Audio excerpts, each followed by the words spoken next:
What's going on, guys? I'm Taylor. And I'm Ryan. In this video, we're going to talk about 5 liabilities that are keeping you broke. We're going to discuss in this video ways to manage those and lessen the burden and hopefully save you a little bit of money.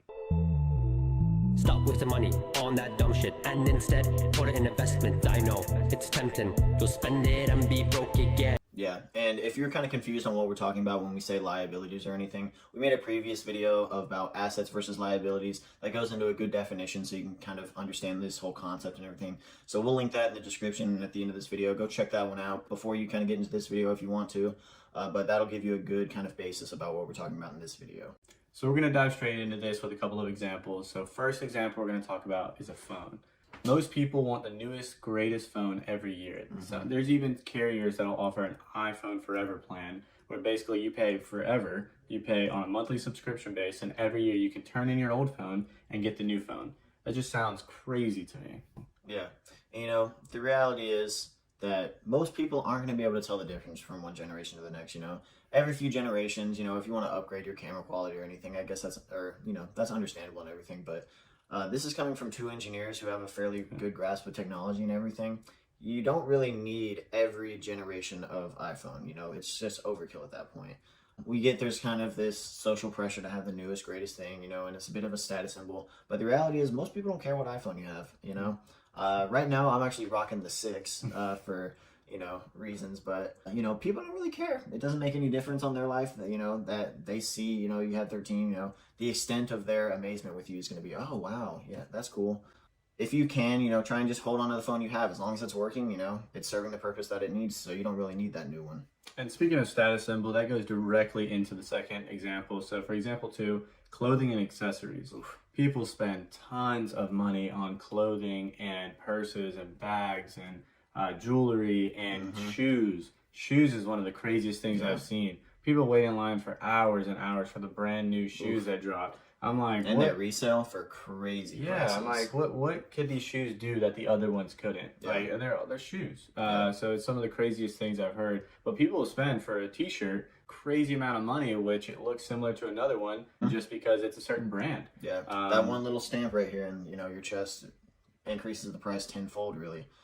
So going off name brand and everything, you're not necessarily having to sacrifice style or anything. You can still have style and everything, but you don't necessarily need that name brand that's suddenly going to make this, price point kind of skyrocket. For the third example we're going to talk about is going to be a car. When you get your first job, you really want to go buy that new car. Don't buy a brand new car. That's an obvious example of a big liability. However, used cars can also be a liability. If you buy outside of your budget or buy outside of your price range, you're going to have to get a loan on the rest, which becomes a monthly payment plus interest, so that becomes a liability. Yeah. Be prepared to just look for a reliable car that has good gas mileage and being willing to kind of drive that into the ground. The second you drive a car off the lot, if it's new, it loses value. That's a huge liability. It loses value like that. In one of our previous videos, we mentioned assets versus liabilities. In that liabilities example, we talked about how you can help your car be less of a liability by using, say, Turo. But think about it. If you don't have a car payment because you didn't have to get a loan and you bought a $10,000 car that's good on gas mileage and low maintenance, then all the money you make from Turo is straight in your pocket. You put a little bit aside for that maintenance and gas, and then outside of that, it's straight in your pocket, straight cash flow, pure cash flow, because your expenses have been taken out of the car because you don't have to pay that large payment. So that's almost a way you could turn it from not a small liability, but to an asset. And another big liability that, just about everyone seems to be, and especially during recent times, this kind of market's blown up is subscriptions, like those streaming services and everything. Let's say you have Netflix, Hulu, Amazon Prime, YouTube TV, Disney Plus. You'll spend at the minimum about $96 a month. So you're spending almost $100 a month on all these streaming services. In reality, you're not going to need them. You certainly don't need all of them. You really don't need any of them. But, it's not necessarily a horrible thing to spend a little bit for some entertainment. We've talked about in previous videos, budgeting for a little bit of fun and relaxation so you don't get burnt out. But definitely don't go overboard. You don't need the highest end packages for all these things.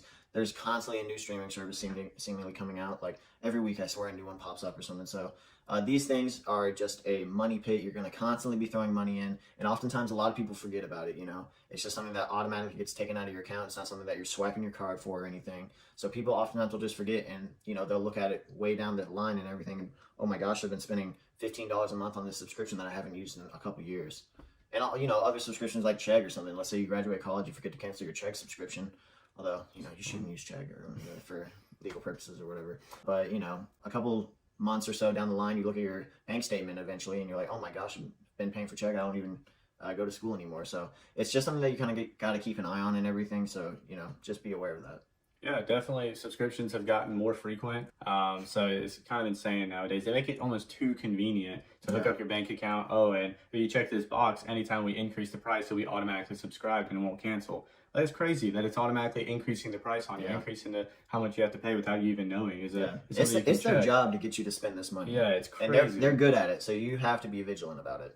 And we've recommended in other videos, and we'll recommend in this video, download the Mint app, Intuit Mint. And there's a new feature on there where it tracks subscriptions and it'll tell you how much you're spending in subscriptions per month or annually or quarterly and what you can get rid of and lessen your costs, which is a huge help. Yeah. People are saying the average American spends closer to about $240 a month on all these different types of subscription services you can get, which obviously is a lot of money. You add that up over years and everything, you're spending thousands of dollars on these subscriptions. So, that's something that you could put towards a huge vacation or, down payment on a house, things that could become an asset. You're just kind of losing to this liability. Definitely. And the fifth example and last example we're going to talk about is going to be food. Food is kind of a weird one to think about as a liability. Like, look, I got to eat, so I'm not going to cut out food. And that's not at all what we're saying. Food is just a lot of times, we put this down here because a lot of times people go out too often or too much. It's just more convenient to go to fast food. I'm not good at cooking or whatever the excuse is, whatever the reason is. Sometimes there's just pressure, like when you're young, let's say in our stage and we just got out of college. When you're in college, you constantly want to go out with friends and stuff. It's a slippery slope, but it's just something you have to be disciplined about. Exactly.